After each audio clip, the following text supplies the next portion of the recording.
Next topic करते हैं charge particle moving in both electric and magnetic field. Charge particle ऐसी जगह पे मूव करेगा जहां पे दोनों इलेक्ट्रिक फील्ड भी है और मैग्नेटिक फील्ड भी है, ठीक है।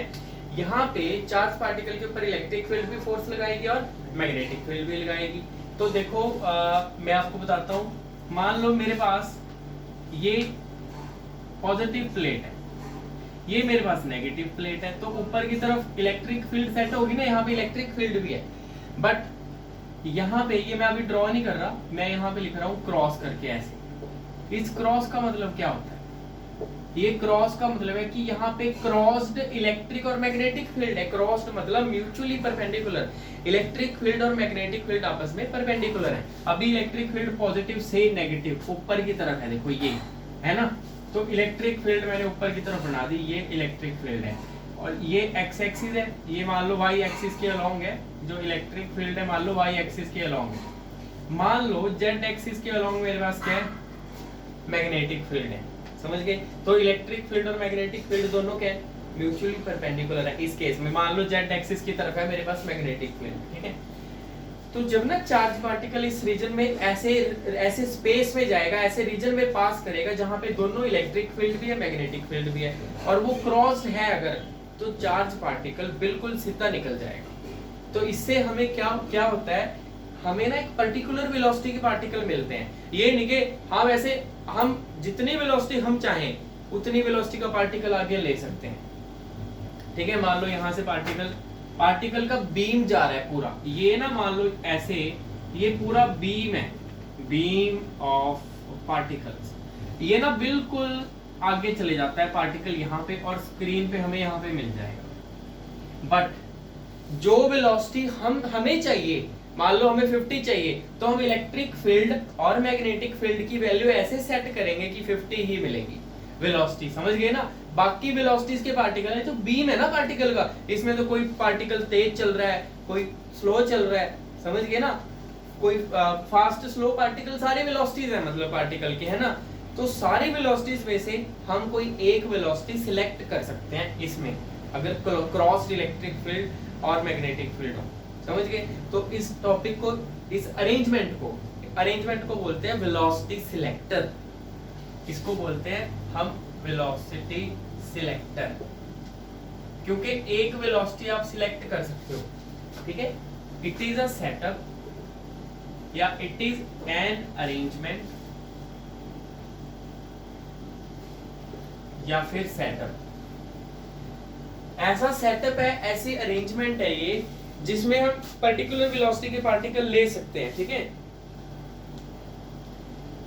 Setup, it is an arrangement or setup to select particles of particular velocity from the beam of particles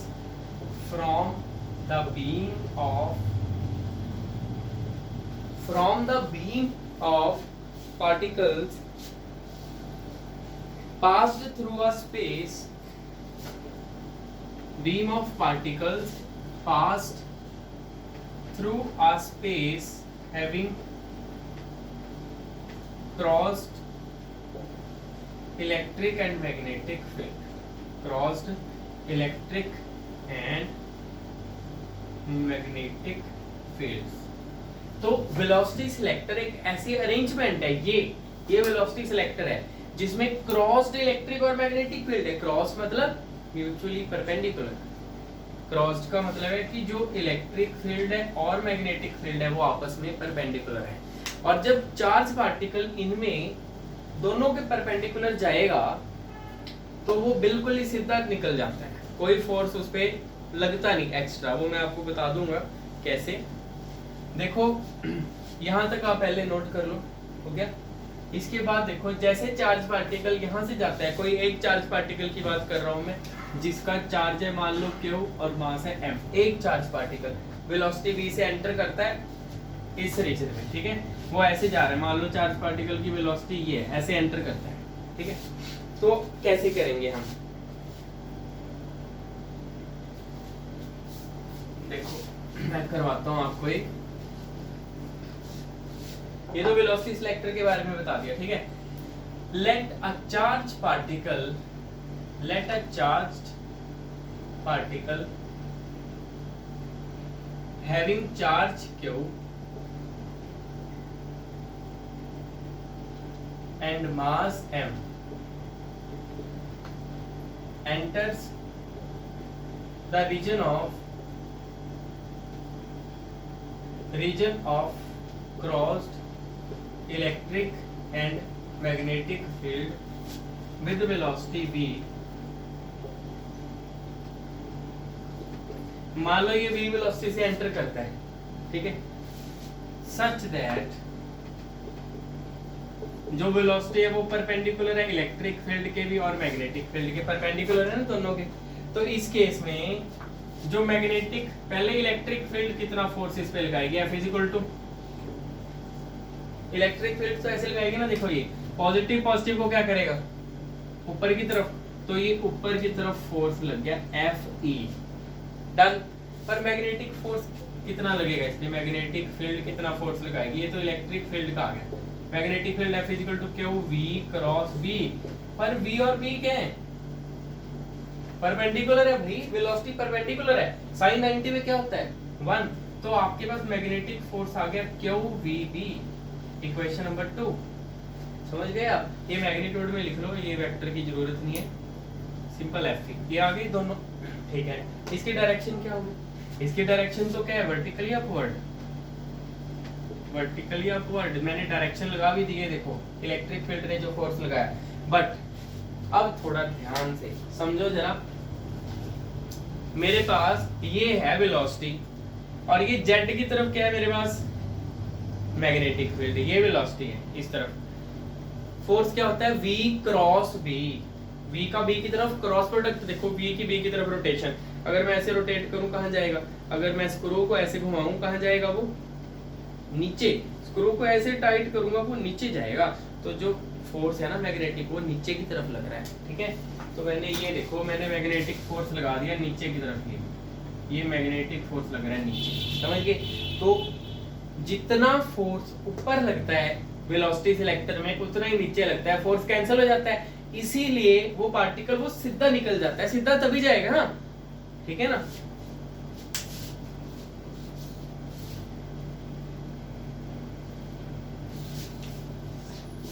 देखो आप इसके बाद, if the particle moves undeflectedly, अगर इन अनडिफ्लेक्टेडली जा रहा है, पार्टिकल बिल्कुल सीधा जा रहा है, इसका मतलब जितना अपवर्ड फोर्स है उतना ही क्या है, डाउनवर्ड फोर्स है, तभी तो सीधा जा रहा है वो।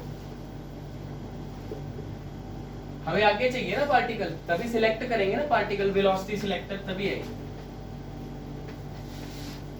तो हमारे पास अपवर्ड फोर्स हमारे पास कितना है Fe, डाउनवर्ड फोर्स कितना है Fb, Fe कितना है F equal to QE, magnetic force कितना है F इक्वल टू QVB, ये Q से Q कैंसिल, मेरे पास वेलोसिटी कितनी आ गई, electric field by magnetic field, equation number 3 है ना ये इक्वेशन, तो ये आ गई वेलोसिटी। तो अगर मैं चाहूं कि मुझे 75 की वेलोसिटी चाहिए, 75, तो मैं क्या करूंगा, मान लो मैंने इलेक्ट्रिक फील्ड को 100 ले लिया है ना, और सॉरी 75 चाहिए ना मेरे को,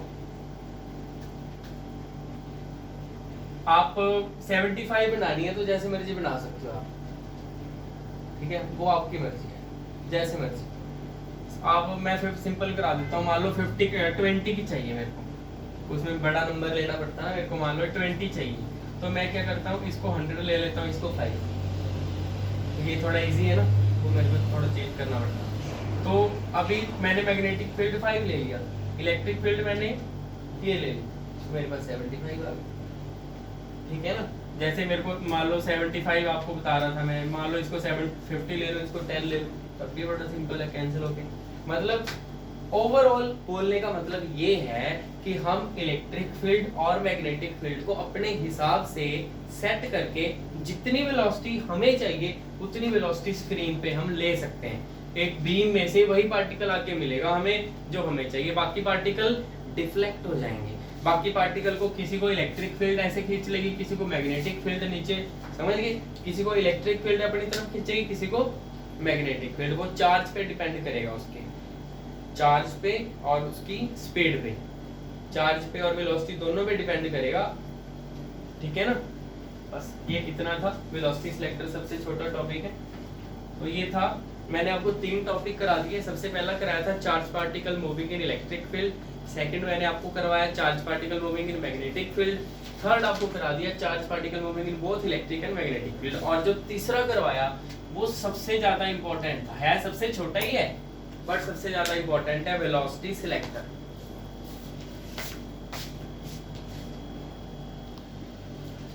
नेक्स्ट टॉपिक करते हैं साइक्लोट्रॉन। साइक्लोट्रॉन एक ऐसी डिवाइस है जो पॉजिटिव चार्ज पार्टिकल को एक्सेलरेट करने के काम आती है, ठीक है। A device which is used to accelerate positive charge particles, positive charged particles। देखो ये है साइक्लोट्रॉन की जो कंस्ट्रक्शन है ना, वो मैं पहले आपको बताऊंगा, फिर बताऊंगा उसकी वर्किंग, ठीक है। थ्योरी मैं लिखवाऊंगा इसकी, आपको नोट्स मैंने दे दिए, नोट्स में से आप देखोगे। इसके अंदर ना 2 डीज होती हैं, एक ये डी है और एक ये डी है, डी D1, और एक ये डी है डी D2। दोनों डीज एक चैम्बर के बीच में होती हैं, ठीक है, दोनों डीज चैम्बर के बीच में होती हैं, और इसके अंदर मैग्नेटिक फील्ड है, इसके अंदर मैग्नेटिक फील्ड है, और दोनों डीज हाई फ्रीक्वेंसी ऑसिलेटर के साथ जुड़ी होती है। High frequency oscillator, high frequency oscillator क्या करेगा, इलेक्ट्रिक फील्ड को इन्वर्ट कर रहा है बार बार, मतलब यहाँ पे कभी इसको पॉजिटिव कर देगा, इसको नेगेटिव, कभी इसको पॉजिटिव कर देगा, इसको नेगेटिव। हाई फ्रीक्वेंसी बार बार चेंज कर रहा है, ऑसिलेटर चेंज करना, समझ गए ना। तो हाई फ्रीक्वेंसी ऑसिलेटर ये लगा है जो इलेक्ट्रिक फील्ड प्रोवाइड कर रहा है, चारों तरफ मैग्नेटिक फील्ड है। एक्चुअली ये इलेक्ट्रिक और मैग्नेटिक दोनों हैं, और दोनों इसमें म्यूचुअली परपेंडिकुलर है। तो एक चार्ज पार्टिकल, अब इसकी वर्किंग आपको बताऊंगा। चार्ज पार्टिकल को अगर मैं यहां से छोड़ता हूं, एक पॉजिटिव चार्ज पार्टिकल को, ठीक है, मान लो यहाँ पे चार्ज पार्टिकल रख दिया मैंने, लाइक प्रोटॉन, तो ये हाई फ्रीक्वेंसी ऑसिलेटर क्या करेगा, इस डी को नेगेटिव कर देगा, इसको पॉजिटिव कर देगा। तो ये पॉजिटिव चार्ज पार्टिकल को ये नेगेटिव डी अपनी तरफ खींचेगी ना, पर ये मैग्नेटिक ये ऐसे डिजाइन किया जाता है कि चार्ज पार्टिकल मैग्नेटिक फील्ड के 90 डिग्री पे मूव करे। तो जैसे ही ये नेगेटिव हुई, इसको अपनी तरफ खींचेगी, जैसे इसमें आगे आने लगेगा ये, अब जब चार्ज पार्टिकल परपेंडिकुलर मूव करता है, कैसा पाथ फॉलो करता है, सर्कुलर, तो ये सर्कुलर पाथ फॉलो करेगा ऐसे, ठीक है, ऐसे सर्कल बना दिया इसने। बट ये सर्कल बनाने के बाद जैसे यहाँ पे पहुंचा, सर्कल बनाने के बाद जब ये यहाँ पे पहुंचेगा, उसके बाद क्या होगा, जब ये सेंटर में पहुंच गया तो हाई फ्रीक्वेंसी ऑसिलेटर क्या करेगा, इसको नेगेटिव कर देगा, इसको पॉजिटिव कर देगा। तो ये पॉजिटिव चार्ज नेगेटिव की तरफ और तेजी से जाएगा, क्योंकि ऑलरेडी मोशन में है ना ये इसको और खींच लेगा नेगेटिव। पर जैसे ही ये एंटर करेगा मैग्नेटिक फील्ड, फिर ऊपर से परपेंडिकुलर है, अब परपेंडिकुलर जब मूव करेगा फिर दोबारा सर्कल, तो ये फिर सर्कल बनाएगा पर और तेज, समझ गए ना। तो ऐसे ही ना, वो अभी तेज है, ये हाई फ्रीक्वेंसी ऑसिलेटर इसको नेगेटिव कर देगा, इसको पॉजिटिव, फिर पॉजिटिव चार्ज पार्टिकल नेगेटिव की तरफ और तेज। तो ऐसे ही पार्टिकल बहुत तेज होता होता ना इसकी पेरिफेरी में पहुंच जाता है, मतलब उसकी बाउंड्री पे एंड तक पहुंच जाता है उसके। तो पार्टिकल देखो पहले धीरे धीरे चला, बढ़ता गया बढ़ता गया बढ़ता गया बढ़ता गया, उसकी स्पीड बहुत ज्यादा हो गई, स्पीड ज्यादा होगी ना उसकी यहाँ पे, तो ना उसके ऊपर एक होती है विंडो, यहाँ पे एक विंडो लगी होती है ऐसे। तो ना लास्ट में ये विंडो खोल देते हैं, जब ये विंडो खोलेंगे ना, विंडो खोल के ऐसे विंडो में से पार्टिकल बाहर आता है ऐसे, ये पूरी विंडो होती है, तो विंडो में से पार्टिकल ऐसे बाहर आता है, तो फिर ये टारगेट पे जाके हिट करता है, ये पार्टिकल यहाँ पे आएगा, ये टारगेट पे हिट करेगा जाके, समझ गए वर्किंग। और ये जो है डिवाइस न्यूक्लियर रिएक्शंस को कैरी आउट करने के लिए इसका यूज करते हैं। जैसे मान लो मैंने प्रोटॉन ले लिया, यहाँ पे ले लिया गोल्ड, मैं देखूं कि गोल्ड के साथ कैसे रिएक्ट करता है प्रोटॉन, गोल्ड के अंदर जब प्रोटॉन हिट करता है जाके तो क्या बनता है, क्या रिएक्शन होती है, इसको ना कैमरा के अंदर रखा जाता है। काफी सारे कैमरास, बड़े अच्छे क्वालिटी हाई डेफिनेशन कैमरास इस पे लगाए जाते हैं, देखा जाता है कि क्या क्या बन रहा है, नया क्या बन रहा है, क्या हो रहा है, समझ गए ना। और ये पीयू में रखा हुआ है, साइक्लोट्रॉन चंडीगढ़ यूनिवर्सिटी पीयू में है, पूरी इंडिया में एक ही है, ठीक है। उसके बाद अभी यूनिवर्सिटी में था पहले, ये है ना पीयू में है, अभी नया मैंने सुना नहीं कि कहीं आ गया, बट अभी ये पीयू में है।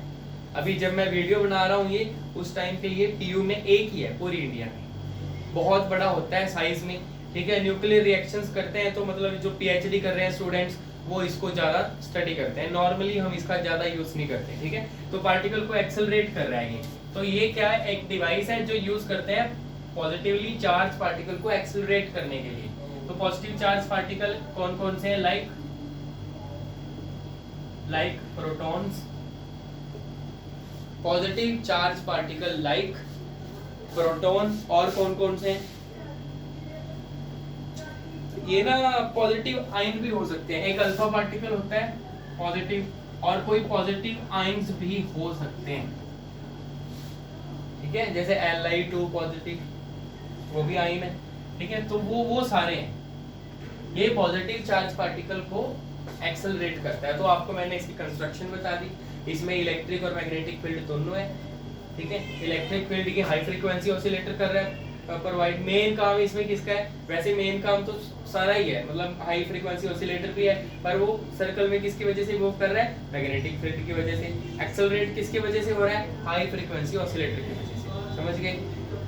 तो ये आपको वर्किंग भी बता दी मैंने, कंस्ट्रक्शन भी बता दी इसकी, ठीक है। अभी इसमें हमें और करना है इसकी थ्योरी। इसकी थ्योरी में बिल्कुल वैसे करेंगे जैसे आपको करवाया था charge particle moving magnetic field, moving right angle to magnetic field करवाया था ना। तो मैग्नेटिक फोर्स यहाँ पे कितना लग रहा है, देखो मैग्नेटिक फोर्स कितना, मैग्नेटिक फोर्स लगता है बताओ। मैग्नेटिक फोर्स जो लगेगा क्यू वी क्रॉस बी लगता है, q v B sine theta, theta कितना है 90, क्योंकि जो वेलोसिटी है मैग्नेटिक फील्ड के परपेंडिकुलर है। इस केस में पार्टिकल ऐसे मतलब हम ऐसे अरेंज करते हैं कि वो perpendicular to magnetic field move करेगा। साइन 90 पे 1 क्यू वी बी, ये आ गया देखो मैग्नेटिक फील्ड, मैग्नेटिक फोर्स ये आ गया, ठीक है।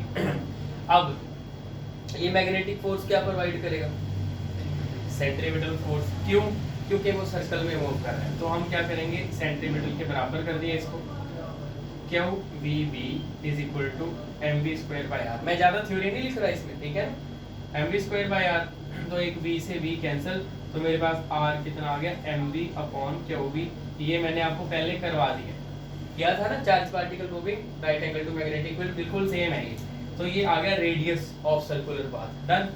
बट इसके बाद मैं आपको बताता हूँ इसकी स्पीड के बारे में, स्पीड का फॉर्मूला जिसे टाइम पीरियड हम निकालते हैं, ठीक है, वो करवाऊंगा आपको अभी।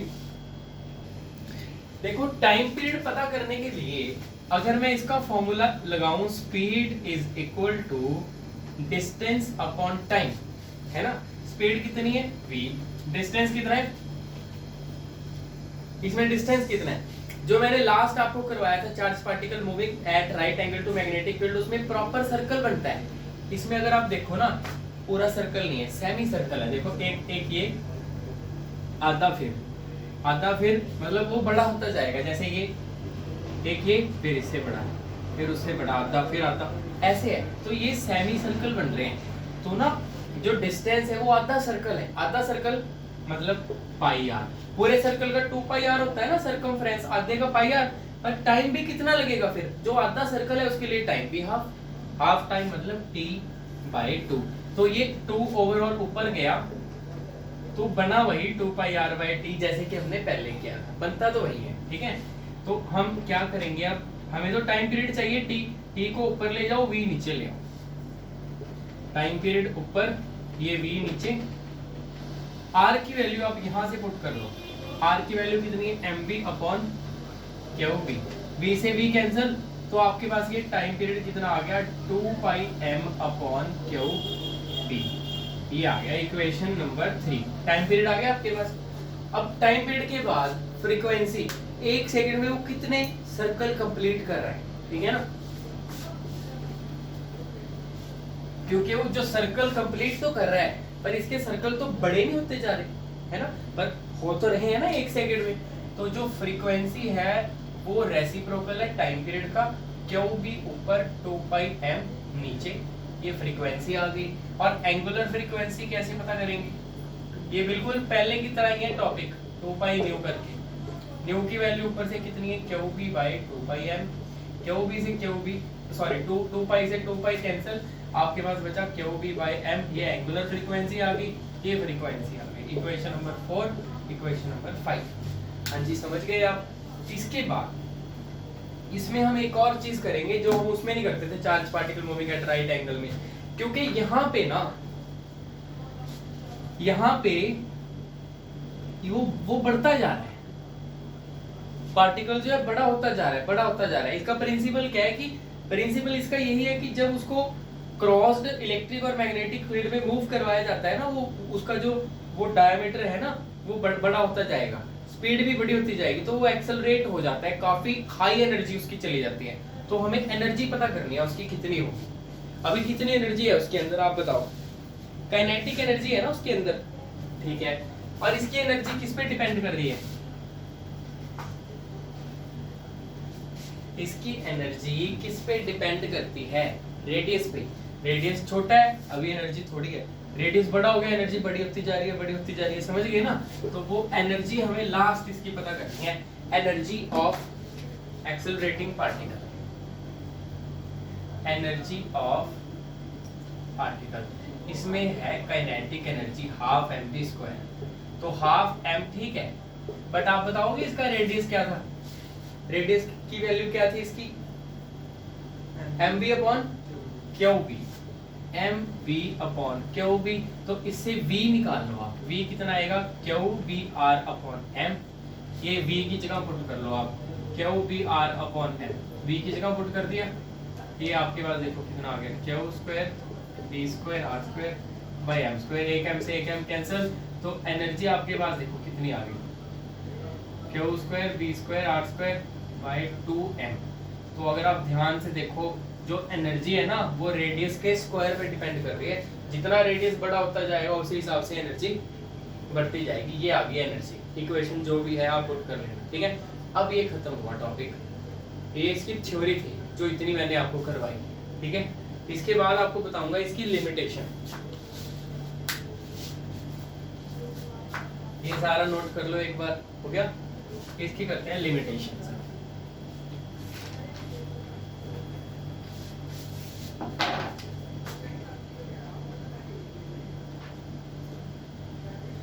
देखो लिमिटेशन क्या है, इट कैनॉट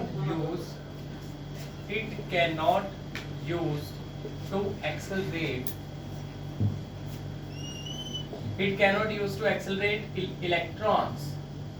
ये मैं एक्सप्लेन करूंगा, मैंने लिख दिया, आपको पढ़ना है, रीड आपको करना है, ठीक है। थ्योरी है ना, सब आप करोगे। ये इलेक्ट्रॉन को एक्सेलरेट करने के लिए यूज नहीं करते हम, क्यों, क्योंकि इलेक्ट्रॉन का जो मास है ना, मैं आपको क्या कह रहा था पहले, मैंने क्या एक्सेलरेट करवाया, प्रोटॉन। प्रोटॉन से इलेक्ट्रॉन का मास 10,000 गुना छोटा होता है, 10,000 गुना, इतना ज्यादा है। इलेक्ट्रॉन बहुत हल्का है, तो जैसे आपने इलेक्ट्रॉन को यहाँ छोड़ा नेगेटिव, वो पॉजिटिव की तरफ भागेगा, सर्कल तो बनाएगा ना, बट क्योंकि वो हल्का है तो थोड़ी सी एनर्जी लेके एकदम उसके हाइट पे चला जाएगा, पेरिफेरी में पहुंच जाएगा थोड़ी एनर्जी लेके। तो इतनी एनर्जी पे वो अगर हिट करेगा ना, न्यूक्लियर रिएक्शन जो नहीं होती उसमें, समझ गए। तो इसीलिए हम इलेक्ट्रॉन को यूज नहीं करते।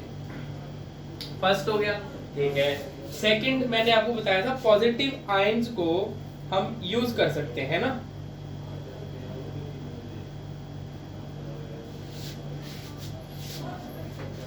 तो दूसरा, it cannot use to accelerate positive ions having large mass, जिसका मास ज्यादा है, ठीक है।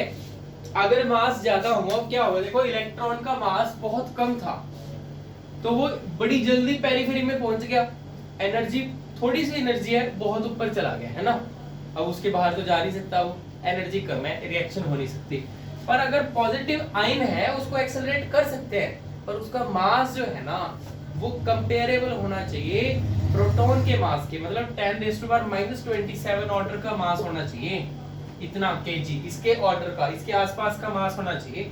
तो अगर लार्ज मास का आयन होगा ना, मास इतना ज्यादा होगा, तो जो हाई फ्रीक्वेंसी ऑसिलेटर है ना उसको इतना ज्यादा वो एनर्जी प्रोवाइड नहीं कर पाएंगे, इतना ज्यादा रोटेट करके ज्यादा मास होने की वजह से कि ऊपर तक पहुंचा सके, वो ज्यादा हाइट पे नहीं जाएगा, ठीक है, वो इतना ज्यादा एक्सेलरेट होगा ही नहीं, इसलिए ये भी नहीं यूज करते। तीसरा, we can not use neutral particles like neutron. आप इसमें न्यूट्रॉन को एक्सेलरेट कर ही नहीं सकते, इसमें तो सिर्फ चार्ज पार्टिकल एक्सेलरेट हो सकता है, क्योंकि पॉजिटिव और नेगेटिव डी उसको खींचेगी अपनी तरफ, है ना। तो जो अनचार्ज पार्टिकल है उसको आप एक्सेलरेट कर ही नहीं पाओगे, न्यूट्रॉन यहाँ पे एक्सेलरेट नहीं होगा, समझ गए। तो ये इसकी थी ड्रॉबैक्स।